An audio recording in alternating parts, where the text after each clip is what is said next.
A local cop pulled a gun on a man getting coffee, laughed at his Secret Service badge, and minutes later, he found himself surrounded, disarmed, and exposed in front of a crowd that caught everything on camera. It happened on a Tuesday morning, not early enough to feel like the world was still asleep, but just late enough that traffic near Tulsa had started to clog up with folks grabbing coffee and rushing into meetings they didn't want to be in. Alton Jones pulled into the Shell station on East 51st Street, just south of downtown. Black SUV, low profile, government plates. He looked like someone who belonged in D.C., not tucked between Pump 6 and the Red Box machine near the ice cooler. A tall, solid man in his 40s, with quiet eyes and the kind of posture that made people step aside without being asked. He wore a charcoal suit, clean white shirt, no tie, just the earpiece in his right ear and a small flash of silver at his waist. The badge that only became visible if you were really looking. He wasn't grabbing snacks or stalling for time. He just needed caffeine. 1 cup, black. That's it.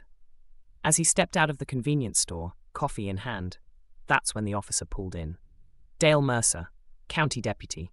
Broad chest, buzz-cut aviators even though it was cloudy. He parked fast, cutting the wheel hard, barely in the lines. Saw Alton, saw the SUV, saw the suit, and that's all he needed. "You with that vehicle?" he asked, stepping out fast, one hand resting on his sidearm. Alton looked over calmly. "Yes, sir." "Keys?" Mercer barked, moving closer. "Now, and registration. What's your name?" Alton raised an eyebrow. "Sir, I'm on official duty. I can show you my—" "I asked for your name." Mercer snapped, voice loud, eyes twitching behind the sunglasses, his hand now fully gripping the holster. A few folks glanced over from the pumps. One man near the car wash paused, phone in hand. Alton kept his voice even. "My name is Deputy Chief Alton Jones, United States Secret Service." That only seemed to fuel Mercer more. He took 2 fast steps forward. "Close now. Posture aggressive." "Don't play games with me," he said. "Everybody's got a story. You look real confident in that suit, huh? That your cousin's car? Brothers? You lifted it off somebody?" Alton blinked. "I can reach for my credentials slowly. They're in my jacket." Mercer snorted. "You think I haven't seen fake badges before?" He took a step back, drew his gun. A woman near Pump 2 gasped audibly. "Hands where I can see them," he shouted. Alton didn't flinch. He set the coffee down on the ground, knelt slowly, then laced his fingers behind his head. His voice stayed level. "I am not a threat. My badge is in my left inside pocket." Mercer didn't care. He chuckled, weapon still pointed. "Man thinks he's in a movie." Alton glanced at the growing number of people stopping to watch. Someone across the parking lot raised a phone. The officer circled slowly, trying to get behind him. "Bet you got backup in that SUV, huh? You recording this with your boys?" Alton said nothing. Silence was safer. But then came the moment that shifted everything. The moment Mercer leaned down and yanked open the SUV's door. He didn't find drugs, no weapons, just a laptop docked into the console and a government-issued ID clipped to the glove box lining. He hesitated. Then Alton spoke, clear enough for everyone to hear. "You just opened a secured federal vehicle without probable cause." Mercer's eyes narrowed. "Yeah, and you just impersonated a federal officer." That's when another car pulled into the station. Another black SUV. Tinted windows, quiet engine. Mercer didn't see it yet. His focus stayed locked on Alton, gun still drawn, but someone inside that second SUV definitely saw everything, and they weren't laughing. Officer Dale Mercer's finger hovered just a little too close to the trigger. He paced around Alton like a man rehearsing dominance, jaw clenched, words coming faster. The badge meant nothing to him. The calm demeanor, the confident posture, none of it registered. "You got smart answers, huh?" Mercer muttered. "Let's see how long that lasts." Alton stayed kneeling on the asphalt, hands behind his head. He didn't argue, he didn't try to explain again. He just waited. 2 kids from the neighborhood had stopped near the snack machine, eyes wide, recording. A middle-aged man leaned against his pickup at Pump 4, arms folded, watching. And now the second SUV had rolled to a full stop near the air pump. Mercer turned his head at the sound of a car door shutting. A woman stepped out, tall, light brown skin, wearing all black, earpiece in. No hesitation in her walk. "Jones, status?" she asked. Alton didn't move. "Non-compliant local officer, drawn weapon, unauthorized search of a secured vehicle. I've not resisted." The woman's eyes snapped to Mercer. You want to explain what the hell you're doing? Mercer turned, lowering his gun just an inch. Who are you? She pulled her credentials from her chest pocket. Senior Agent Naomi Carter, United States Secret Service. That man is my superior. Mercer blinked. The tension cracked just slightly, but pride held him back. He claimed to be Secret Service. I wasn't about to take that at face value. You pulled a weapon on a federal officer, she said sharply. That's not doubt, that's a felony. For a second, it looked like he might argue again, but his voice came out quieter. He didn't look. Don't finish that sentence, she cut in. You already said too much. A third SUV turned into the lot, this one faster, more aggressive. Two men stepped out, suits, no sunglasses, guns holstered, but hands alert. One of them, a sharp-featured man with grey temples, walked straight to Alton and lowered his voice. Deputy Chief Jones, are you injured? No, sir. We're rolling body cams, witnesses recording. Local law enforcement failed to verify credentials before drawing. Confirmed, Alton replied, still on his knees. Naomi glanced at him. You can stand, sir. Alton rose slowly, dust on his pants. Calm, still. He adjusted the hem of his jacket like he was heading into a boardroom, not standing in a gas station parking lot where a gun had just been in his face. And still, Officer Mercer didn't back down fully. He turned to the agents, chest puffed. You people don't come rolling through here with special treatment. I did what I thought was right. You thought wrong, the agent with grey temples said, and you're now the subject of a federal misconduct report. A man in the crowd shouted, I got it on video. Another yelled, he had a gun out on that dude the whole time. Mercer looked around. The walls were closing in, and his tone shifted. I didn't mean anything by it. I had reason to believe. No, you had bias, Naomi said, stepping forward. And now you've got a situation. Alton finally looked at him directly. His voice was calm, like he was talking about the weather. I was getting coffee. You decided I didn't belong. That's all this is. Mercer said nothing. His face flushed under the weight of eyes watching him. The phones, the agents, the people he'd assumed wouldn't care. A young woman near the entrance of the store whispered to the person next to her. He really just pulled a gun on that guy and laughed at his badge. But it wasn't a whisper anymore. The story was spreading in real time. Posts were going up. Black federal agent harassed by local cop in Tulsa. The videos were already being shared before Mercer could even holster his weapon. But things were about to go further than just being filmed. The law was now involved. And it wasn't on Mercer's side. It took less than 3 minutes for the third SUV's arrival to turn that gas station into something much heavier. Nobody shouted, nobody threw cuffs, but every second after Alton stood up felt like the air got tighter, not louder, just more aware. The man with grey temples stepped forward again, flipping open his badge for the officer to finally read properly. Supervisory Special Agent Marcus Reed, he said low and clear. I need you to surrender your weapon and step away from Deputy Chief Jones. Mercer blinked twice. You're serious? We're not asking, Reed replied. This stop was unauthorized, the weapon draw was unjustified, and you've already tampered with a federal vehicle. You're now under administrative detainment pending full review. For a moment, Mercer stood still, too still. Then his hand twitched toward his belt again. Instinct, maybe, but a bad one. The two agents behind Reed shifted forward instantly. No weapons drawn, just presence. Enough to stop that motion cold. Naomi spoke again, this time with a clipped patience. Don't make this worse for yourself. It was then that Mercer seemed to realize just how badly he'd misread the entire situation. His face changed. Not guilt exactly, but the shock of someone who thought they were in charge, right up until the moment they weren't. Slowly, he unclipped his holster, removed the firearm, and held it grip first toward Reed. One of the agents stepped in and took it from him. Hands where we can see them, Reed instructed. Mercer obeyed, jaw tight, shoulders pulled back like he was trying to act like this was routine, like he still had control. Naomi turned to Alton. You good, sir? Alton gave a short nod. Better now. They stood there for a beat longer. The world hadn't gone silent. Someone's gas pump beeped that it had finished. A semi rolled by on the highway. A ringtone went off inside the store, but the mood was crystal clear. The only voice that mattered next came from the crowd. "You're seeing this?" someone asked loudly. "Better get his badge number," another shouted.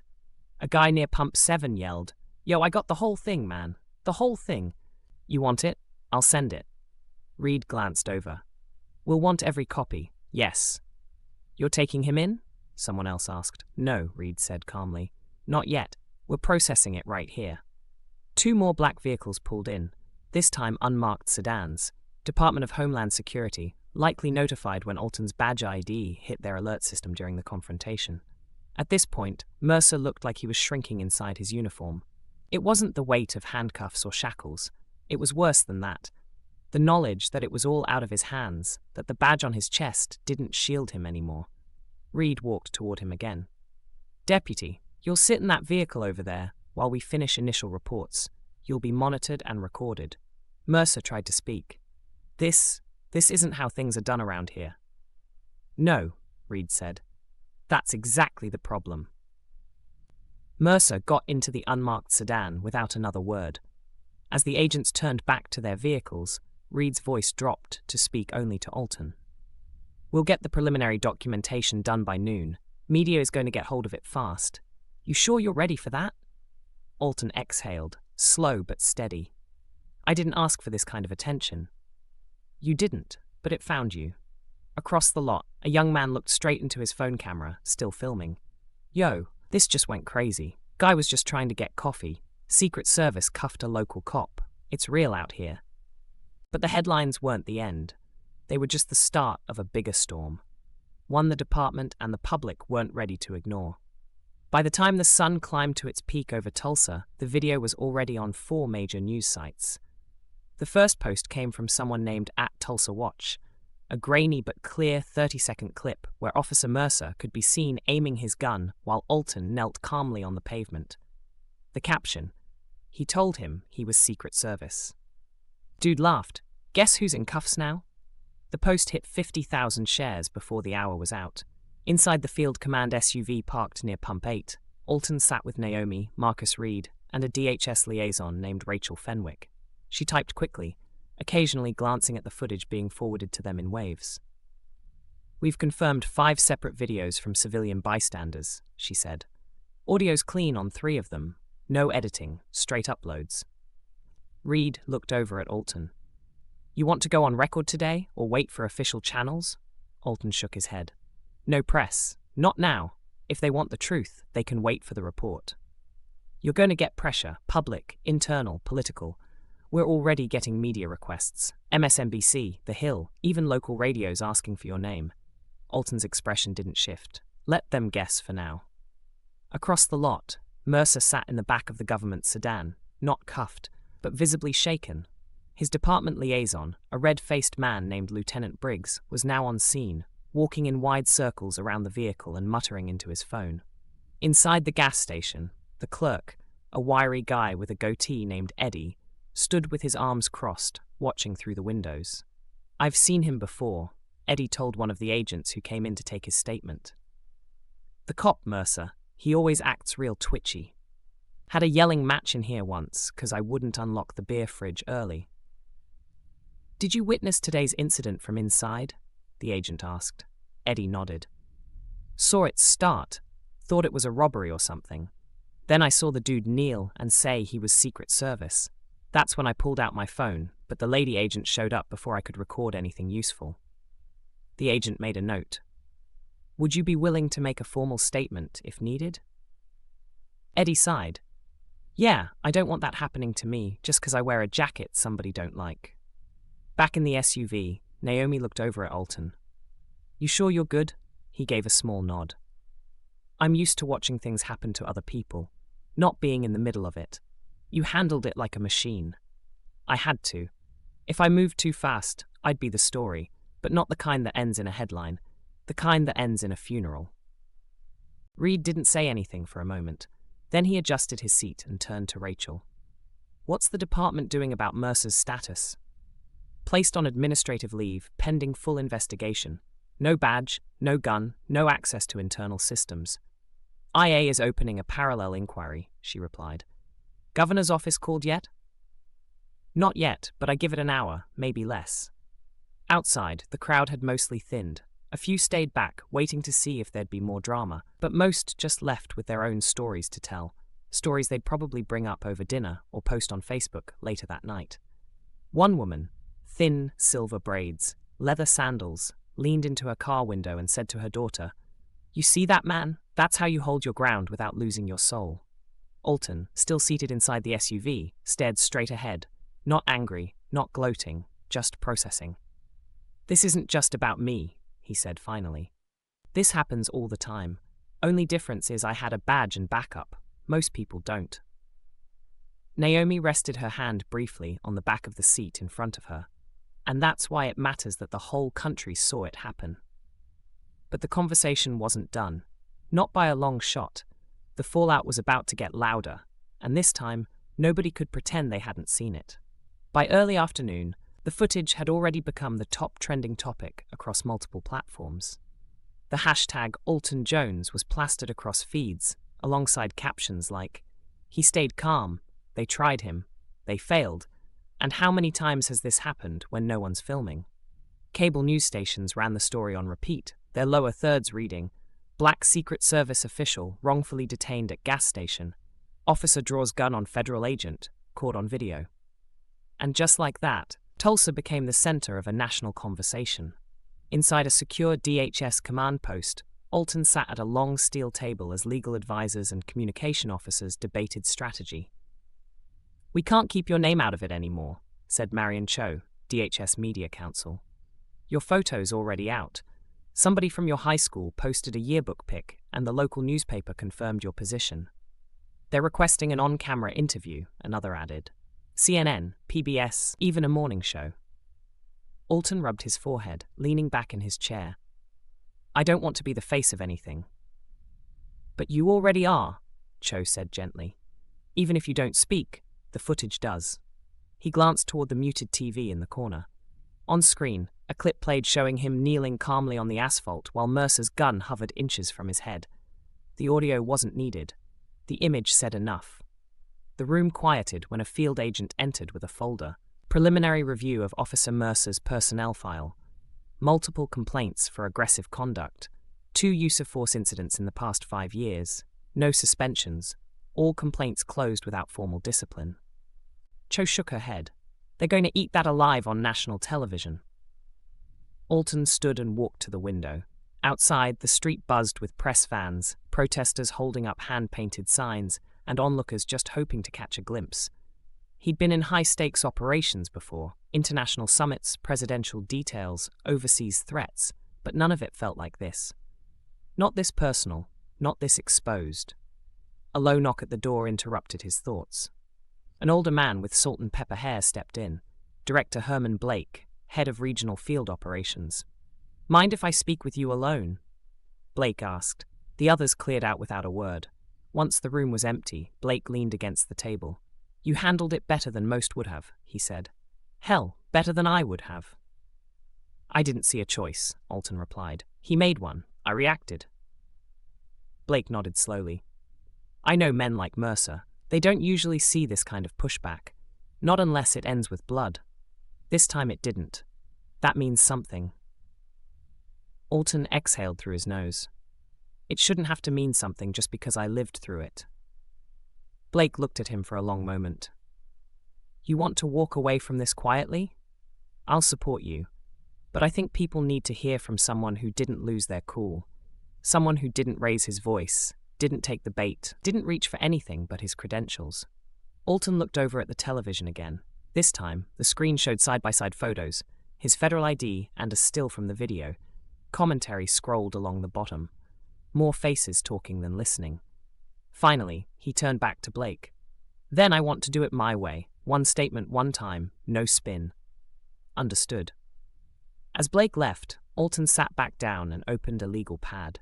He stared at the blank page for a moment, then picked up a pen. Outside, the noise continued to swell. Cars honking in support, microphones shoved into agents' faces, cardboard signs reading "We saw you" and "Badge Justice" flapping in the wind. But as loud as the outside world had become, the message Alton was about to write down would quiet every room it entered. because it wouldn't be rage, it would be truth. 3 days later, Alton stood behind a plain wooden podium in a community hall on the east side of Tulsa. No flags, no fanfare, just folding chairs, a modest PA system, and about 200 people who'd packed into the room not to see a politician or a celebrity, but a man they now felt they knew. He didn't wear a suit this time, just slacks and a black sweater, sleeves rolled. His voice was steady, his eyes serious, but not hard. "I've spent over 15 years protecting people who will never know my name," he began. "That's the job. You blend in. You stay sharp. You don't bring attention to yourself. But last week, attention found me anyway." The room stayed quiet. Phones lifted silently, capturing each word. I wasn't mistaken for someone dangerous. I wasn't confused for a threat. I was judged in seconds. Not because of anything I did, but because of what someone thought they saw. He paused, not for effect, but to find the right words. "I don't hate that officer. I don't even feel anger anymore. What I feel is disappointment. Deep disappointment that someone in uniform, someone who swore to serve, looked at me and saw something he decided didn't belong." In the front row, a group of high school students sat shoulder to shoulder. One of them leaned forward, elbows on knees, not blinking. Alton continued. "You've probably seen the video. Some of you recorded it. But that wasn't the moment that mattered most. The moment that mattered was when I realized I had to decide who I wanted to be, even while someone else was deciding who I wasn't." He looked down briefly, then back up. "If I had yelled, if I had moved too fast, if I had said one wrong thing, I might not be standing here, and that's the part that scares me." A ripple of quiet agreement spread through the crowd. Not dramatic, just honest. My niece asked me the other day, "Uncle Al, why do people treat us different if we didn't do anything wrong?" She's 12, and I couldn't give her a simple answer, because there isn't one. He took a breath. But I told her this: when someone else lowers the standard, you raise yours. When someone loses their temper, you keep your ground. You show the world who you are, even when they try to rewrite your story before it starts. The audience clapped, not loud, just enough to let him know they were listening with their hearts, not just their ears. After the event, Alton stayed behind and shook hands. An elderly man with thick glasses approached him slowly. "I was a police officer in this town for 31 years, he said. "What happened to you? It embarrassed me, but hearing you speak, it reminded me who the badge is supposed to protect."